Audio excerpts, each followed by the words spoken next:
High, আমি অন্বেষা। স্বাগত জানাই আমার প্রথম মিনি ব্লগে। হ্যাঁ জানি পারফেক্ট হয়নি, তবে তোমরা পাশে থাকলে নিশ্চয়ই সবটা একটু একটু করে শিখে যাব। যাই হোক, তোমাদের সাথে গল্প করতে করতে আমি আমার কাজটাকে কমপ্লিট করে নিলাম। সকালে ঘুম থেকে উঠে ফ্রেশ হয়ে রেডি হয়ে নিলাম পড়তে যাওয়ার জন্য। দেন বাড়ি ফিরে এসে ব্রেকফাস্ট কমপ্লিট করে নিলাম।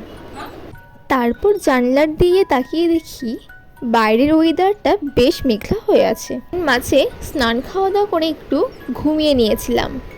তারপর ঘুম থেকে উঠে বাজার যাওয়ার জন্য একটু রেডি হয়ে নিয়েছিলাম। আসলে আমরা বাজারে এসেছিলাম কিছু নিত্য প্রয়োজনীয় জিনিস কেনার জন্যে। তারপরে একটু কুলফি আইসক্রিম খেয়ে নিলাম। দিয়ে বাড়ি ফেরার পথে বিরিয়ানি নিয়ে নিয়েছিলাম। দেন বাড়িতে ফিরে ফ্রেশ হয়ে রাতের ডিনারটা এই বিরিয়ানি দিয়ে কমপ্লিট করে দিলাম। আজকের মিনি ব্লগটা আমার এই পর্যন্তই। ভালো লাগলে পাশে থাকবেন। দেখা হচ্ছে আবার নেক্সট ভিডিও নিয়ে। বাই।